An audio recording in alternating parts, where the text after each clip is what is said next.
네, 이제 이번 시간 이어서 보실 부분은 이제 6번의 전기 계측이라고 하는 부분인데요. 지금부터 해서 마지막 14장 챕터까지 전부 다 이제 좀 실기 시험에 조금 더 아마 나올 수 있는 부분들입니다.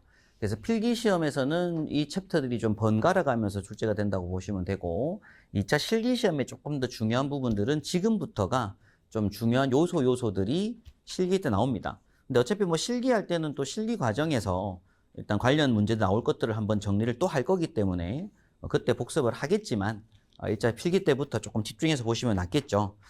자, 일단 6번에 보시면 전기계측이라고 하는 게 나옵니다. 이게 이제 전기기사 산업기사 시험에서는 전기기기라는 과목으로 원래 이제 공부를 하시는 내용들인데, 뭐 저희는 그냥 간단하게 전기 쪽 관련 계측기가 이런 것들이 있다라고 보겠습니다. 그래서 1번에 지시 계측기, 예를 들어 뭐 전압계, 전류계 같은 이렇게 눈금 있는 계측기들을 말하는데, 그 구성 요소가 구동장치, 제어장치, 제동장치, 그리고 지지장치, 지침 눈금으로 구성이 돼 있다라고 하는데, 자, 그 중에 계측기를 구성하는 3대 요소라고 합니다. 이게 뭐 전압계가 됐든 전류계가 됐든 전력계가 됐든 일단 기본적으로 구동장치, 그다음 제어장치, 그리고 제동장치라고 해요. 요거 우리가 이제 지시 계측기의 3요소, 3대 요소라고 하는데, 요 3요소 종류를 알고 있는지를 묻는 문제가 나올 수 있고, 그 3요소에 해당하지 않는 것들이 어떤 지지장치, 어떤 지지대 같은 거, 그리고 지침,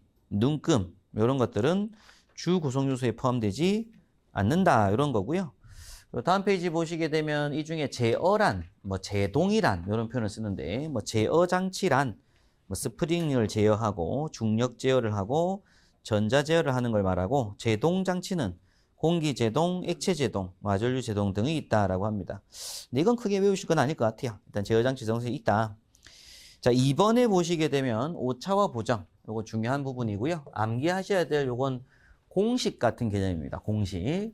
그래서 오차가 있고 오차율이라고 하는 게 있다는 거죠. 우리가 공부할 건 요거거든요. 오차율. 당연히 이제 어떤 오차가 발생했을 때 그 퍼센트를 묻는 문제인데, 요때 m이라고 하는 값을 우리가 이제 지시값이라고 합니다. 지시값. 그리고 t라고 하는 게 true, 참값이라고 하는 거죠. 그러니까 예를 들어 전압 계측기로 전압을 측정을 했어요. 근데 10V가 나온 거예요. 측정했을 때. 근데 실제로 전압이 7V였는데 10V가 나왔던 거죠. 그러면은 10-7 해가지고 플러스 3이 오버된 거죠.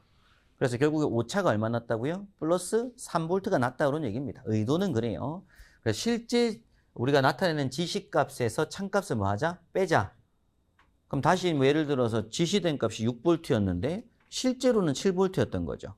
그럼 600이 7하는 거잖아요. 그럼 마이너스 1만큼 적게 나왔다, 이겁니다. 계측기가. 그래서 그걸 뭐라고 하고요? 오차라고 하게 되고요. 그럼 오차는 뭐다? m-t다. 그걸 암기하시고, 그럼 그때 오차율은 t분해인 거예요. t분해, m분해가 아니라 t분해, 진실값 분해 m-t 해서 곱하기 뭐 한다? 100, 퍼센트니까. 이렇게 하면은 몇 퍼센트 나오겠죠, 그죠? 그걸 우리가 뭐라고 한다? 오차율이라고 한다고요. 중요한 건 분모가 뭔지가 중요합니다, 그죠? 오차를 외웠어요, m-t로. 그럼 오차율은 뭐다? t분의 m-t다라는 얘기죠. 그럼 당연히 오차가 생겼으니까 우리 뭘 해줘야 된다? 보정을 해줘야 돼요. 보정. 그럼 보정값은 반대로 얘기죠. 보정값은 반대. 그래서 t-m이다, 이런 얘기입니다. 아까 전 다시 예를 들어서 계측기의 눈금이 6V였는데 실제 true 참값이 7V였다. 그럼 마이너스 1인 거잖아요, 그죠? 요거 빼기 요게 m이고 t입니다. 그럼 마이너스 1인 거잖아요, 그죠? 그럼 우리는 보정을 어떻게 해줘야 돼요? 여기다가 1을 플러스 해줘야지 신값이 나온다는 얘기입니다. 그럼 결국 이제 보정은 뭐다? t-m이다. 요걸 아시는 게 중요하죠. 그러면 보정률이라고 하는 건 또 마찬가지로 요 끝에 마이너스 m이 있으니까 보정률은 뭐다? m분의 t-m 곱하기 100이 보정률이라고 한다라는 걸 암기하시는 게 중요한 겁니다. 그래서 오차와 보정이라고 하는 것도 좀 알고 계실 필요가 있다라는 거고요. 자, 3번에 보면 이제 계측기들 종류를 쭉 나열을 합니다. 계측기들이 이리 많아요. 켈빈더 브릿지, 휘스턴 브릿지, 콜러 브릿지, 매거, 엑셀 브릿지 이런 것 쭉 있는데, 이런 검측하는 기구들 종류 중에서 일단 아무리 제일 많이 나오는 것들이 보통 가는 전선 저항, 피스톤 브릿지, 요것도 시험 많이 나왔던 문제고요. 그 다음에 이제 절연 저항이라고 합니다. 요거 측정하는 걸 우리가 매거라고 해요. 절연 저항 측정하는 게 매거. 그 다음에 이제 보통 나오는 게 요거 미소전류, 미소전압이라고 하는 게 검류계인데, 사실 전류계이기도 한데, 검류계. 네, 그 정도. 그리고 어스 테스터가 접지저항. 그 다음에 전력은 당연히 전력계고요. 전력량은 전력량계라고도 하고, 또는 요걸 우리가 적산 전력계라고도 합니다. 이 적산 전력계가 말 그대로 킬로와트 아워고 하는 거. 킬로와트 곱하기 시간 한 거죠. 그죠? 전력량.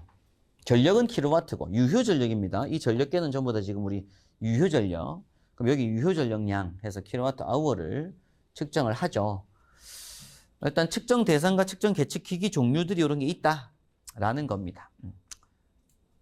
자, 여기서 이제 말하는 용어 중에 우리가 절연저항 이런 개념들은 나중에 구조 원리 때 한번 설명을 드릴 거고요.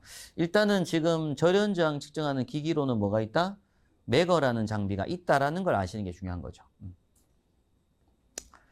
자, 이거는 이제 오차 문제입니다. 그죠? 오차율을 물어요. 그죠? 오차율을 물으니까 우리가 n-t, 무태 분모는 t입니다. t분의 n-t 곱하기 100이다. 라는 걸 아시는 게 중요한 거죠. 그럼 여기서 이제 m에는 뭐가 들어가고요? 지시값.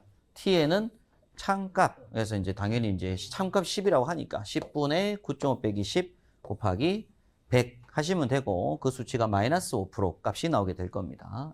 그래서 답은 1번. 되는 문제죠. 자, 4번에서 말하는 내용은 뭐냐면 계측기 종류가 직류계기와 교류계기가 있다라는 얘기입니다. 직류계기란 얘기는 직류계측기, 그래서 DC를 재는 측정하는 기구고요. 교류계측기는 AC를 측정하는 계측기가 있다 이거죠.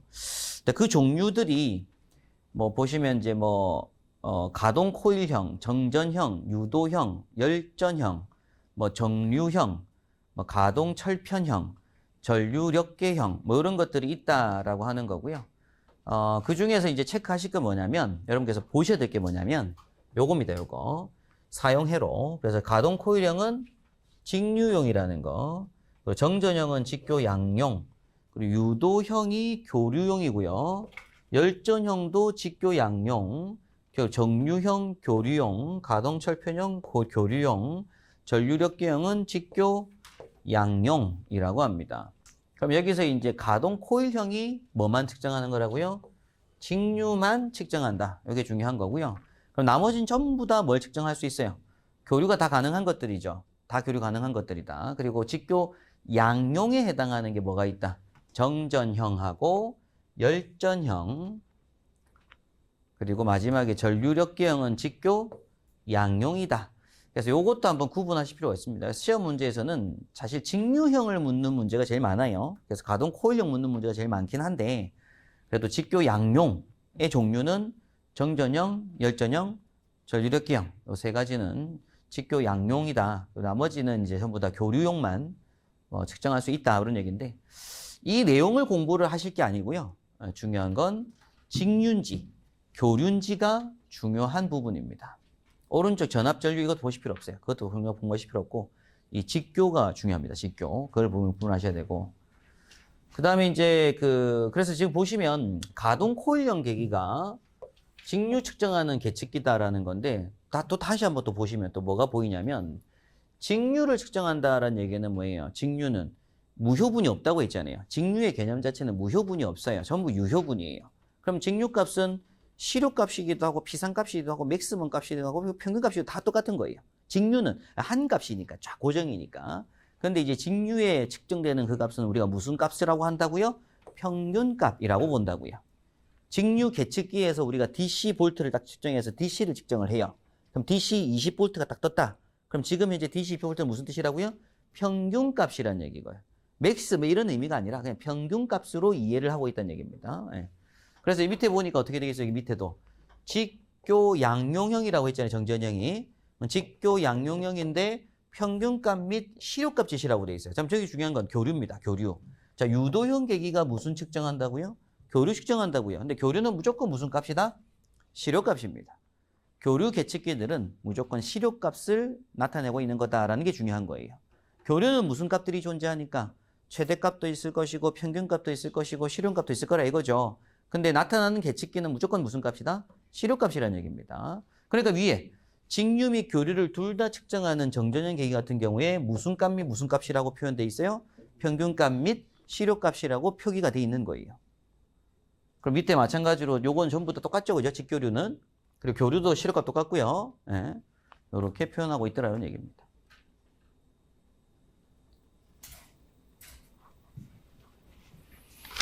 자, 그 정도만 정리를 하시면 돼요. 예. 계측기 종류들 구분할 때 결국 직류용이냐 교류용이냐 그걸 구분하는 게 중요하고, 또 직류용이면 무조건 무슨 값이다? 평균값이다.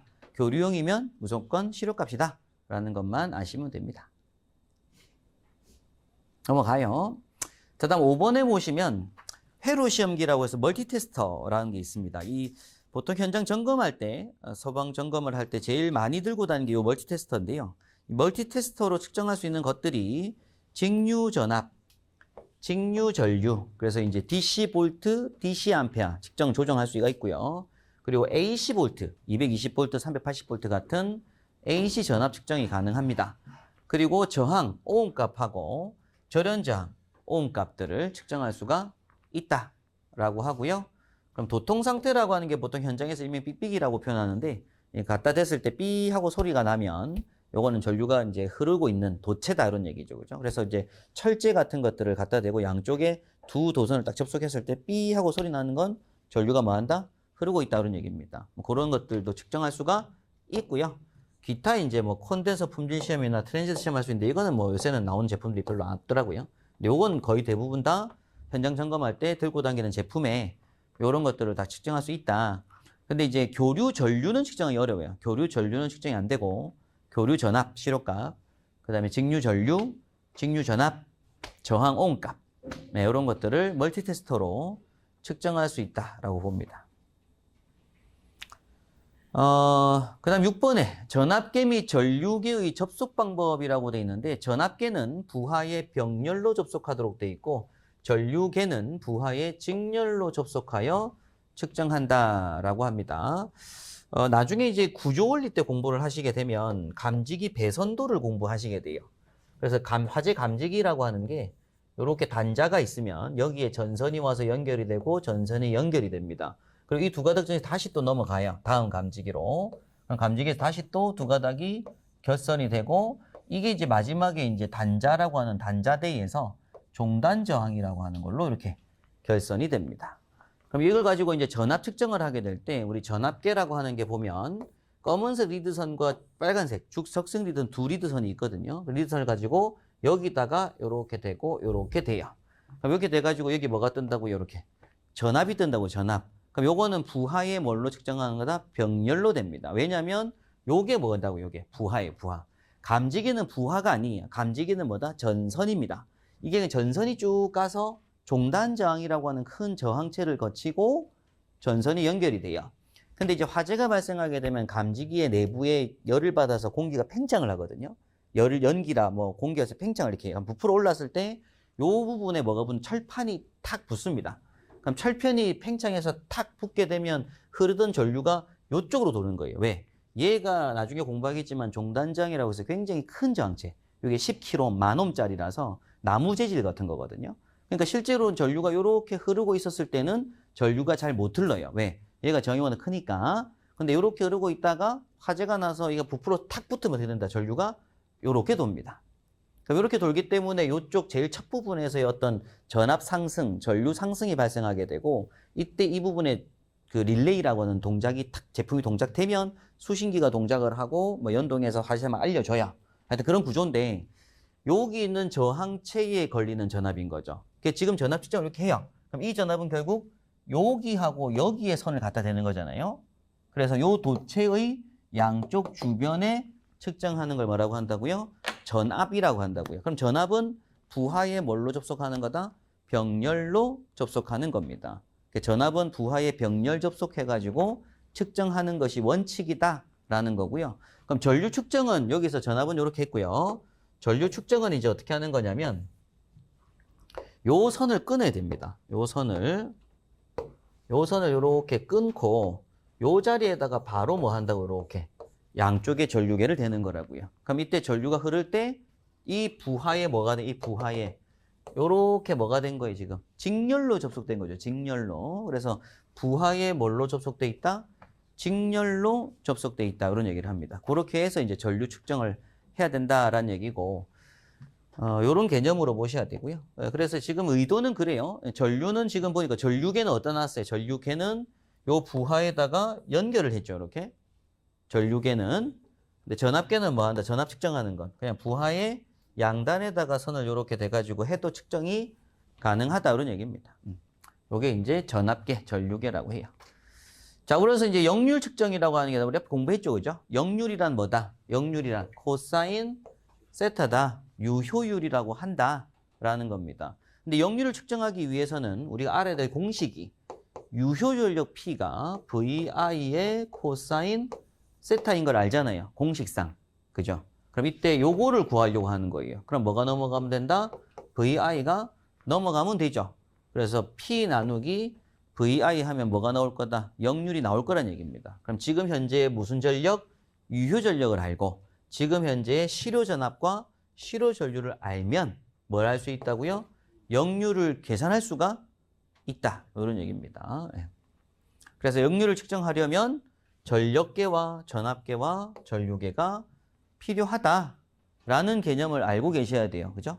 그래서 나중에 문풀할 때 나옵니다. 뭐 다음 보기 중에가 역률 측정 시 뭐 필요한 장비가 아닌 것은 이런 문제인데 그럼 세 가지가 뭐가 들어간다고요? 전력계하고 전압계하고 전류계가 필요하다고요. 자, 그다음에 이어서 이제 전력계에 대한 공부를 하시는 건데 일단 전력계가 당연히 측정하면 뭐가 측정되는 거야? 전력이 측정이 되는 거예요.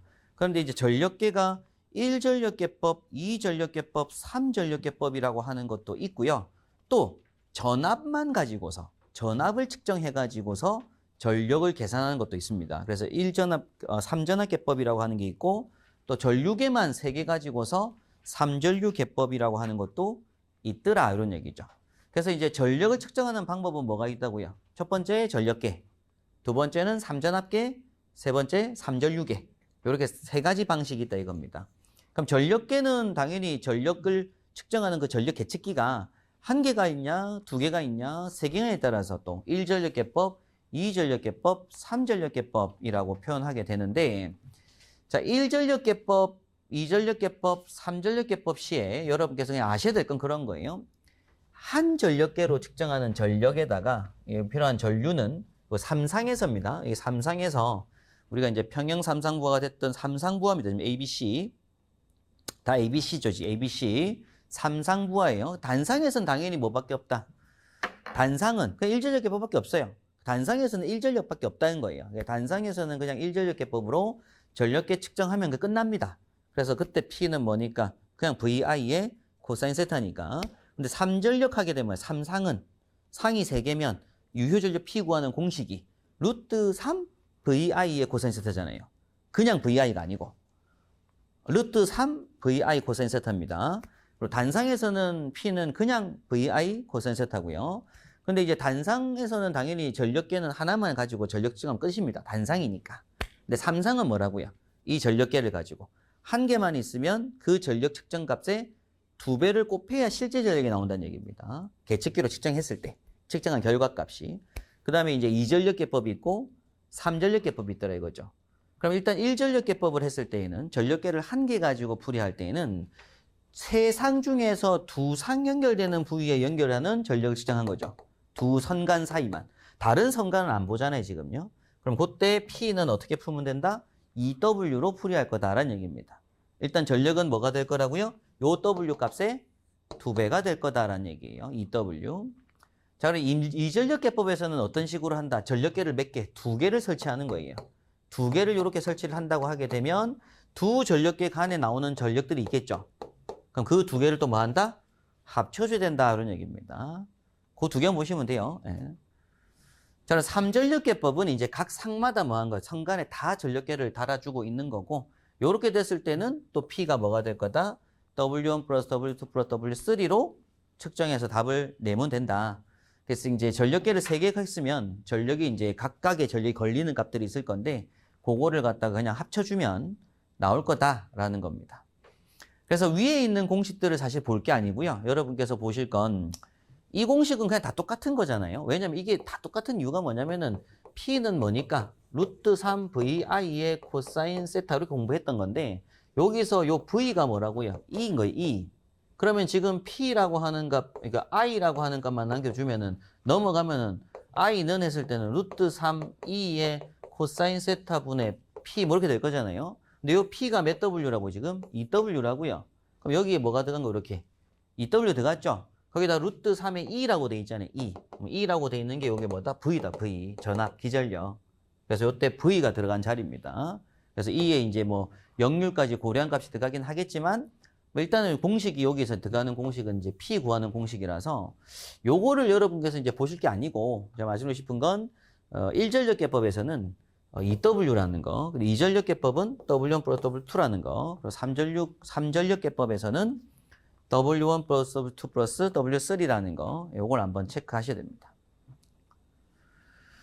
3전압계법이라는 게 또 나오게 되고요. 3전류계법이라고 하는 게 나오게 되는데 3전압계법은 전압계를 3개를 이용을 해서 측정하게 되는 부분이 이건 단상에서입니다. 3전압계법하고 이 3전류계법이 보면 단상에 측정하는 건데 일단 3전압계법이 시험에 나오더라 이거죠. 3전압계법을 하게 되면 중간 풀이 과정은 사실 다 넘어갑니다. 요거 다 필요 없고요. 결국 3전압계법이라고 하면 전압이 3개가 나올 건데 요때 전력 P 구하는 공식, 와트 구하는 공식은 2R분의 1 곱하기 가로 열고 V3제곱 마이너스 V1제곱 마이너스 V2제곱이라는 거고요.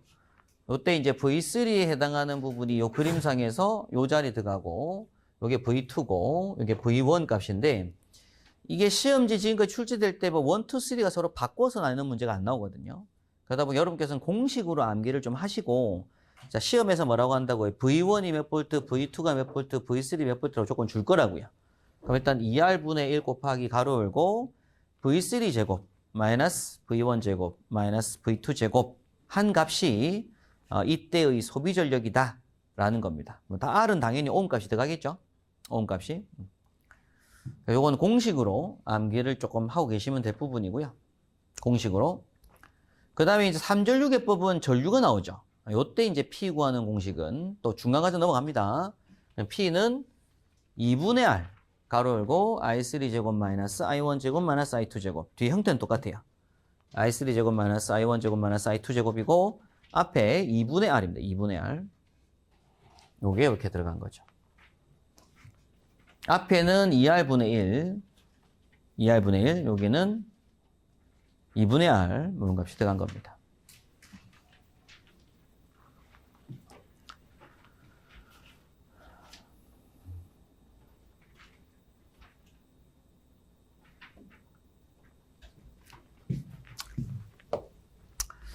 그래서 일단 우리 전력 측정하는 이제 전력계 측기에 대한 설명 파트인데 일단 전력계라고 하는 게 있다고요. 와트 구하는 거. 이게 이제 1전력계법은 EW, 2전력계법은 W1W2, 3전력계법이면 W1W2, W3 합친 거라고 답을 하시면 되고 그 다음에 이제 3전압계법이라는 게 나오는데 전압계 3개. 그럼 그때 이제 2R분의 1 가로 열고 V3제곱 마이너스 V1제곱 마이너스 V2제곱 3전류계법이 나오게 되는데 이건 2분의 R 가로 열고 I3제곱 마이너스 I1제곱 마이너스 I2제곱 하겠다. 1, 2, 3가 조건 주는 겁니다. 네. 그런 걸 이용해서 와트를 구해낼 수가 있다라는 거고요. 그 다음 계측기 종류에 보면 이제 9번에 적산전력계라고 하는 게 우리 전력량계라고도 한다고 했죠. 그죠? 그래서 킬로와트 아워 구하는 걸로 우리가 뺑뺑뺑뺑 돌아가면서 수치가 하나씩 톡톡톡톡 올라갑니다. 그걸로 전기세를 내는 부분이고 이건 유효 전력만 해요. 돈 내는 건.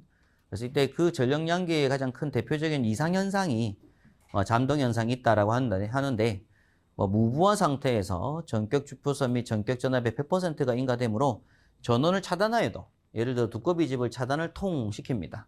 그럼 그때 실제 계기 원판이 0.5에서 1회전 정도 더 회전하게 되는 현상이라고 해서 우리가 정전이 탁 일어났다고 해서 전기를 쓰던 게 탁 멈추는 게 아니더라 이겁니다. 잔류자기들이 있기 때문에. 그래서 히스테리시스 곡선이 있는 거죠. 그래서 여기 이제 회전이 뭐 하더라, 이렇게 한두 바퀴 더 되더라라는 얘기고, 그것 때문에 전기세를 더 낼 수 있다는 얘기인데, 최대한 그런 현상을 막기 위한 방지 대책이라고 해서 그 계측기 돌아가는 원판 딱 들어보면 그 안에 구멍이 뽕뽕뽕뽕 뚫려 있습니다. 이 동그란 디스크 같은 철판인데 거기 구멍이 뽕뽕뽕뽕 뚫려 있어요. 그래서 그런 게 원판에 작은 구멍을 뚫어놔든지 또는 원판에 작은 철편을 매다는 방식 등으로 해서 최대한 돌다가 탁 멈추도록 하겠다. 뭐 이런 개념들인데요. 일단 잠동이라고 하는 이 크리핑 현상을 방지하는 대책으로 현재 전력 양계에 이런 조치를 하고 있다. 뭐 이런 얘기입니다. 10번에 보시는 것도 계측기 중에 이제 별유기라고 하는 것도 있다라는 거고요.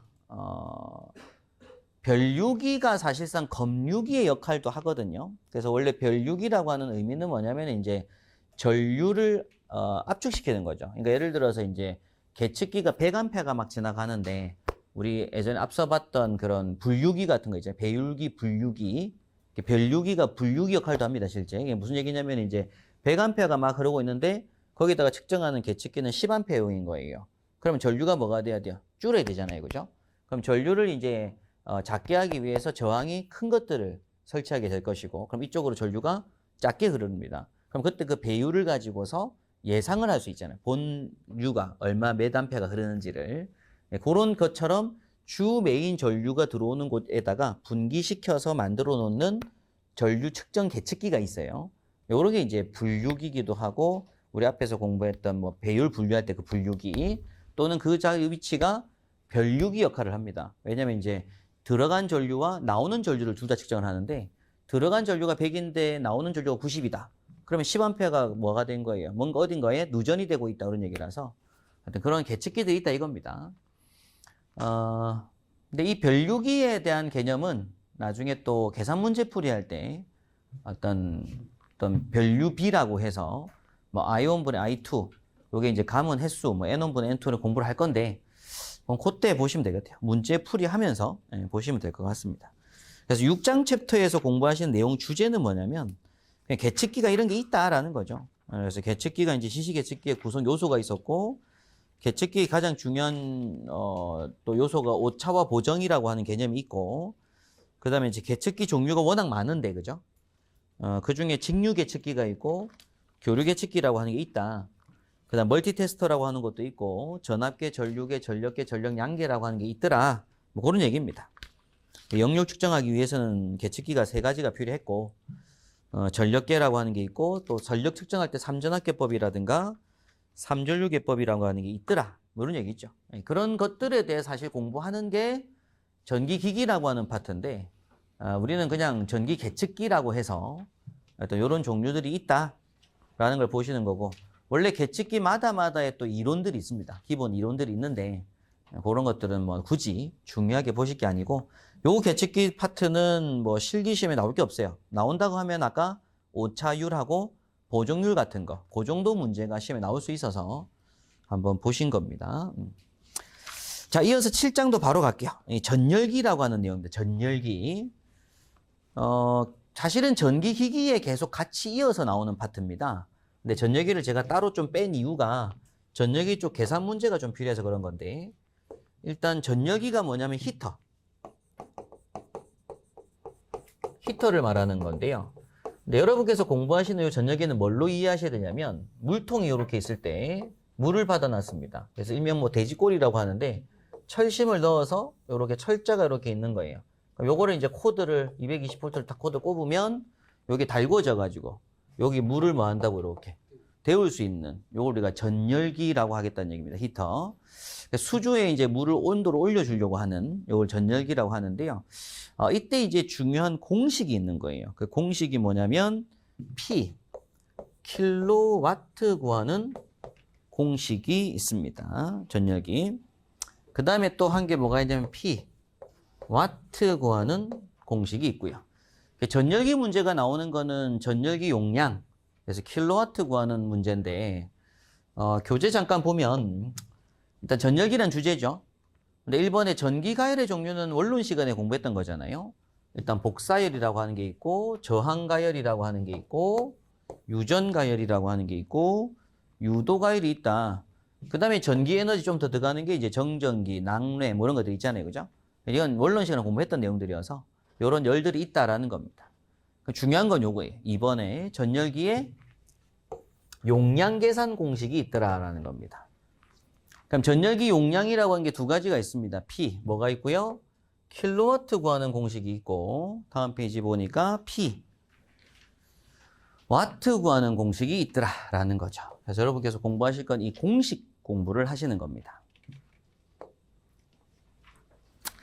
자, 그 중에 저하고 이제 P 킬로와트 구하는 공식인데요. 한번 공식 형태를 볼게요. 자, 분모와 분자가 있는 공식입니다. 전열기 용량 구하는 공식. 근데 이 분자에 들어간 게 뭐냐면 MC 델타 T가 들어가요. 자, 분자에 뭐가 들어간다고요? MC 델타 T가 들어가요. MC 델타 들어보셨죠? 그죠? 여기 언제 봤었냐면 우리 원론 처음 시작할 때 현열할 때 공부하신 겁니다. 현열. 현열이 뭐였다? 상태 변화 없이 온도 변화에만 들어가는 열을 현열이라고 보거든요. 그러면 전열기가 무슨 역할을 하는 거니까 20도씨에 물이 있었어요. 이걸 열을 가해서 뭐 한다고요? 80도씨로 데운다고요. 물을 90도씨로 데우고. 이렇게 하는 걸 뭐라고 한다? 전열기라고 부릅니다. 그럼 물을 온도를 올리는 거니까 이때 가해진 열은 뭐가 되는 거라고요? 현열인 거라고요. 그래서 현열량 구하는 공식이 뭐다? MC 델타 T입니다. 자, 그럼 이걸 우리 구했을 때 단위가 뭐가 나왔었어요? 앞에서 킬로 칼로리가 나온다고 앞에 공부를 계속 했었죠. 그죠? 그 이유가 요 M에 뭐가 들어간다고 했었고요. M에 킬로그램이 들어가고요. 자, C에는 뭐가 들어간다? 킬로칼로리 퍼 킬로그램 도씨가 들어갑니다. 그리고 물을 끓이는 걸로 시험에 나올 거기 때문에 이거 무조건 1로 보시면 돼요. 비열은. 그리고 델타 T 자리에 뭐가 들어가면 되고요. 당연히 곱하기 온도차 도씨가 들어가면 되겠죠. 그죠? 그럼 분자는 무조건 뭐가 나올 거다? 킬로칼로리가 나옵니다.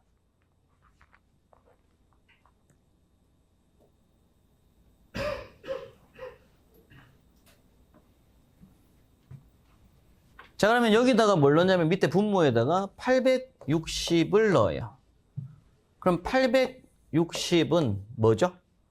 들어보셨잖아요. 860. 이게 뭐였다? 1kWh는 대략 860kcal라고 했죠. 그러니까 이게 뭐냐면 860kcal per 1kWh의 뜻인 거예요. 우리 앞선 시간에 우리 1kWh는 뭐와 같다? 860kcal와 같다라고 했기 때문에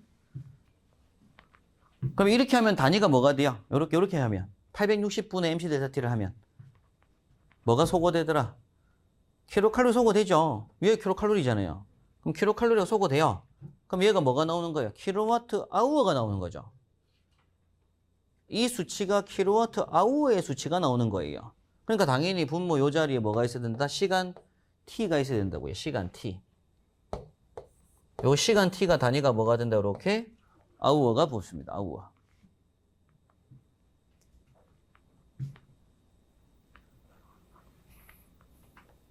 그리고 이제 이 자리에 뭐가 붙냐면 기계의 효율이라고 해서 효율 값이 붙어요. 효율.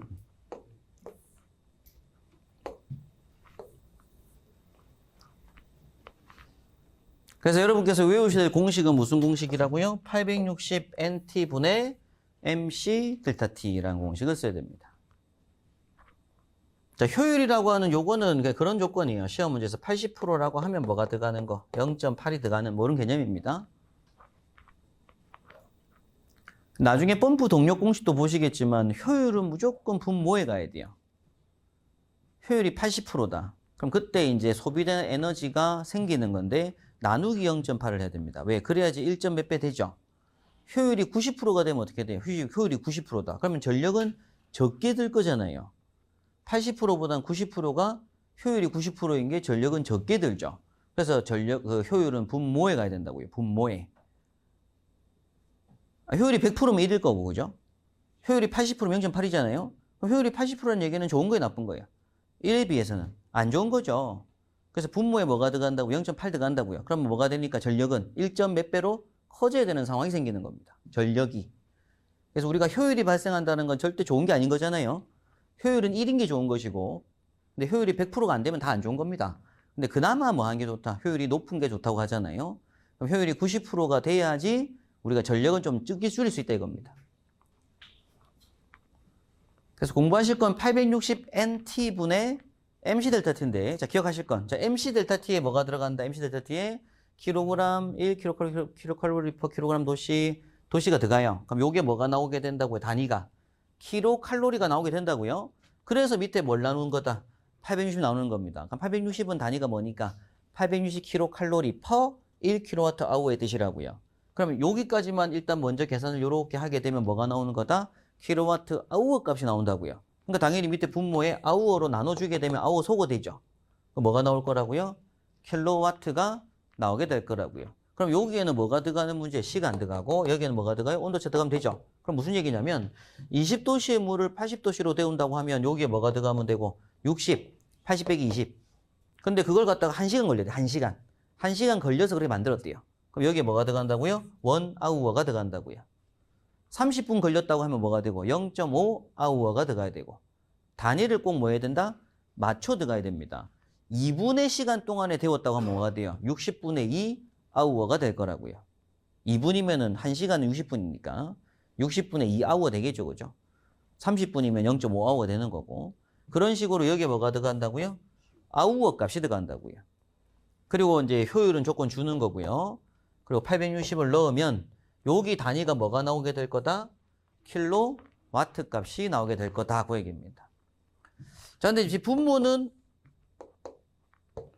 이제 밑에 있는 요 P 와트 구하는 공식은 좀 달라요. 요건 다시 또 MC 델타 T 나누기 0.24NT라는 공식을 씁니다. 그럼 밑에 분모에 860이 아니라 뭐가 들어가면 0.24가 들어가면 요건 단위가 뭐가 나오는 공식이라고요? 와트가 나오는 공식이라고. 그렇게 하시면 돼요. 860 들어갔을 때는 뭐가 나오고 킬로와트가 나오고 0.24가 들어갔을 때는 와트가 나오더라 라고 보시면 됩니다. 그럼 여기서는 이제 특징적인 게 와트니까 요게 M이 뭐가 들어가야 된다? 이제 g이 들어가요. 질량에는 뭐가 들어가야 된다? 그램, 1000분의 1에 준 거. 그리고 C에는 칼로리 퍼 그램 도시가 들어갑니다. 칼로리 퍼 그램 도시. 근데 물이 역시 마찬가지로 뭐라고요? 1 칼로리 퍼 그램 도시라고요. 같은 값. 그리고 델타 T에는 당연히 뭐가 들어가야 되고 도시가 들어가야 됩니다. 몇 도시. 근데 이제 분모에 보면 0.24가 들어가고요. 곱하기 효율이 들어가고요. 자, 요때 T가 뭐가 들어가냐면 세크가 들어가야 돼요. 요때는 초가 들어갑니다. 초.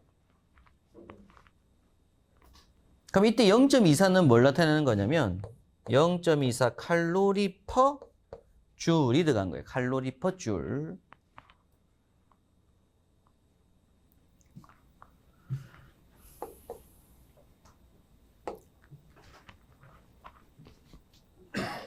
우리 앞에서 1줄이 몇 칼로리라고 해요? 1줄이 0.24 칼로리라고 했죠. 그죠? 그래서 0.24 칼로리 퍼 줄이라는 뜻인데 여기 1줄이 0.24 칼로리. 자, 그럼 다시 볼게요. 위에 분자가 계산하면 뭐가 나오더라? 분자가.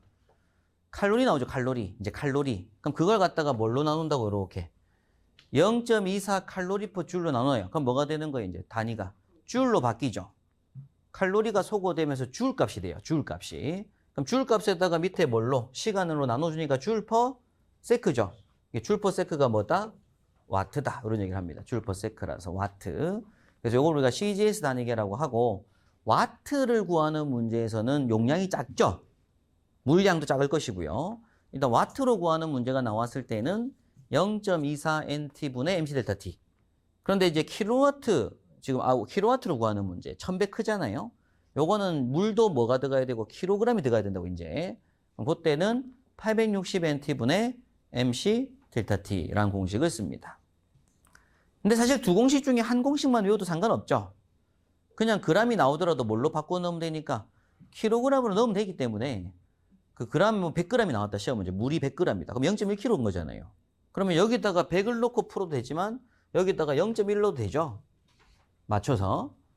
그럼 어차피 그 킬로와트 값하고 와트 값도 같은 개념이잖아요. 이게 0.3kW가 나왔으면 300W였겠죠. 그죠? 어차피 같은 공식이라서 둘 중에 아무 공식을 써나 상관이 없습니다. 풀이 과정상. 네. 그래서 요 두 공식이 이제 전열기 공식이다라고 보시면 되고, 뭐 문제 두 문제 풀고 잠깐 쉬었다 하도록 할게요. 그래서 교재에서는 CGS 단위라고 해서 이제 와트 구하는 공식이 하나 있고요. 그다음 그 앞에는 우리 킬로와트 구하는 문제 MKS 단위라고 되어 있는데, 뭐 이제 유책하게 해서 뭐 미터 킬로그램 단위인데요. 여기 킬로와트를 구하는 공식은 860NT분의 MC 델타 T입니다. 여기 CM 델타 T 되어 있지만 뭐 우리 공부했던 건 MC 델타 T니까 그걸로 기억하시면 돼요. 밑에 문제 그냥 바로 풀어보시면 됩니다. 그래서 원래 제일 중요한 건 뭐가 중요하다고요? 문제가 제일 중요한 문제. 문제를 얼마나 많이 푸냐가 시험의 합격의 지름길이라서 일단 문제를 잠깐 보면 0도씨의 물 4리터를 효율 80% 전열기로 30분간 가열시켰더니 43도씨로 데워졌다. 이 전열기의 용량은 하는 문제인데 킬로와트로 물었으니까 일단은 백지에다가 공식을 뭘 잡자고요? 860NT분의 MC 델타 T 쓰자고요. 그리고 M에다가 뭐 집어넣고 질량. 그럼 물이 몇 리터라고 돼 있다? 4리터라고 돼 있어요. 이 4리터는 4kg인 걸 아셔야 됩니다. 물의 밀도는 얼마죠? 1kg/리터. 물의 밀도. 그럼 이게 이제 4kg인 거고요. 자, 곱하기. 비열 자리에 뭐 넣으면 돼요? 1 넣으면 되죠? 물이 무조건 1 넣으면 돼요. 1. 그리고 델타 T에는 뭐가 들어가고 0도씨 물을 43도씨 데우는 거니까 그냥 43이 들어가면 되겠죠. 그죠? 그리고 밑에 분모에는 뭐가 들어가고요? 860 곱하기. 자, 효율이 얼마? 0.8. 그리고 시간 T가 30분이래요. 근데 이 공식에서의 T는 단위가 뭐가 들어가야 되니까? 아우어가 들어가야 되니까 여기 뭐가 0.5로 들어가줘야 됩니다. 이렇게 하면 수치 계산되겠죠. 그죠? 그리고 계산된 값이 대략 0.5 값이 나오는데 요게 뒤에 뭘 붙여주고요? 단위를 킬로와트로 답을 하시면 돼요.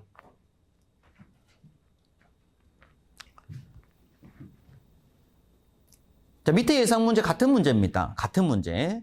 55매 가열용 저항선에 담긴 그릇에 물 1kg을 채우고 저항선에 10A 전류를 흘려주었더니 2분 후에 수온은 몇 도씨가 되는가? 단 물의 처음 온도는 40도씨였다라고 하고 있어요. 자, 이 문제를 풀기 위해서 또 전열기 문제인 걸 아셔야 되고요. 전열기 문제. 그러면서 문제에서는 뭐 조건을 줬어요. 전열기 문제예요. 근데 이때 전열기 문제 우리가 필요한 공식은 뭐다? P. 킬로와트로 푸셔도 되고요. 또는 뭘로 풀어도 된다? 와트로 풀어도 됩니다. 근데 제가 일단은 와트로 푸는 걸로 해석했는데 일단 와트로 풀어볼게요. 자, 와트 푸는 공식은 뭐다? P 와트 구하는 공식은 0.24 효율 NT분의 MC 델타 T죠. 그죠? 그럼 지금 조건에서 우리가 알 수 있는 것들은 M이 뭐가 들어가고요? M 뭐 들어가고요? 1kg니까 1000g이죠. 1kg이니까 질량 자리에 g으로 온다고 하면 1000. 그리고 C는 뭐고요? 1. 근데 이 뒤에 단위가 뭐다? 칼로리 퍼 g도씨가 들어가면 됩니다. 그리고 곱하기. 자, 델타 T가 뭐냐면 T2-40으로 봐야 돼요. 그죠?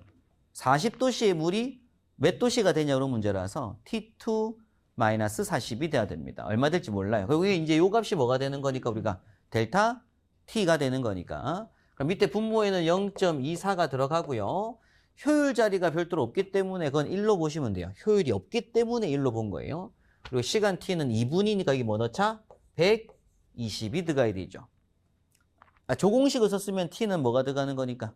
세크로 들어가는 거니까 이렇게 써야 됩니다. 그러면 이제 그러면 여기서 요 T2 풀면 답 나오는 거냐 그냥?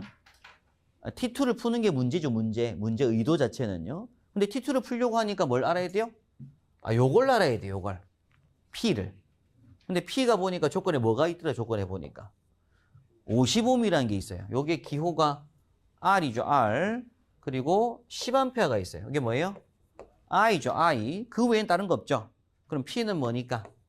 우리 P는 V, I. 또 뭐예요? V가 뭐니까? I, R이니까. I 제곱의 R인 겁니다. 그럼 지금 조건에서는 요걸로 P를 한번 풀어야 된다 이거죠. 조건에 뭐가 있으니까? R하고 I가 있으니까.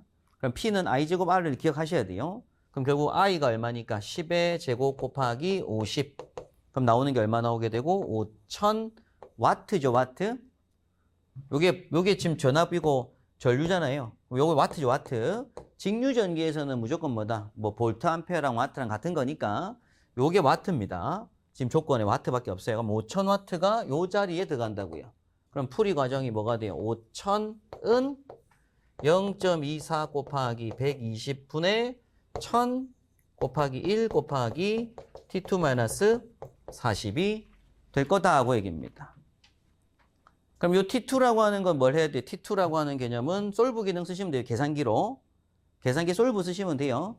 그러면 이제 5000 치고 는 치고 분수 형태 만들고 위에다가 1000 곱하기 1 곱하기 가로 열고 미지수 x 말 빼기 40 가로 닫고 밑에 분모 커서 내려가지고 0.24 곱하기 120 하면 되죠. 효율이 조건이 없으니까 뭐 곱하기 1의 개념인데 의미 없고. 이렇게 해서 T2를 풀어보니까 144, 예.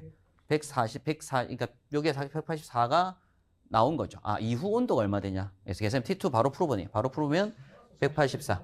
아, 이렇게 되네요. 예. 184. 그러니까 T2를 바로 풀어본 거죠. 이렇게 이제 넘기고 요것은 이제 계산기 솔브 기능 써보니까 요 자리에 들어가는 값이 184가 돼야지 요게 144가 되고 5000이 나오게 되기 때문에 일단 184 된 문제입니다. 근데 일단 실제 기출에 나왔던 문제인데 뭐 사실 100도가 넘어가면 물이 증발할 거라서 의미가 없긴 한데 일단 그냥 이렇게 출제됐던 문제예요. 한번 출제됐던 문제고 답이 184였던 문제인데 사실 실질적으로는 이제 좀 더 적은 열이 돼야 되죠. 근데 좀 더 이 계산 조건상 50하고 이 15이 너무 커요. 요건 5000와트니까. 요런 열량이 되면 너무 열량이 크잖아요. 열량이 너무 커가지고 원래는 요게 증발되고 있다가 물이 막. 그래서 몇 도가 된다 이런 개념 없는데 다만 이 문제는 조금 더 원래 조건상 기출이 이렇게 나왔었던 문제입니다. 나왔던 문제고 실제 조건 준다고 하면 이런 것들이 좀 더 적었어야 돼요. 적으면은 요 와트 수가 적게 나올 거잖아요. 그죠? 적게 나오면 요 T2가 적게 나오겠죠. 그죠? 그래서 이게 뭐 80몇 도, 90몇 도 나올 수 있잖아요. 그렇게 원래 조건을 줬어야 되는 문제입니다. 근데 이제 과거 기출에 이런 게 한번 나왔어서 그 문제를 수록을 한 건데 일단은 물이 된다, 증발이 이것부터 떠나서 일단 지금 이 문제는 무슨 문제라고요? 전열기 문제라고요. 그게 중요한 거예요. 전열기 문제. 그럼 전열기에서는 부여한 공식은 뭐다?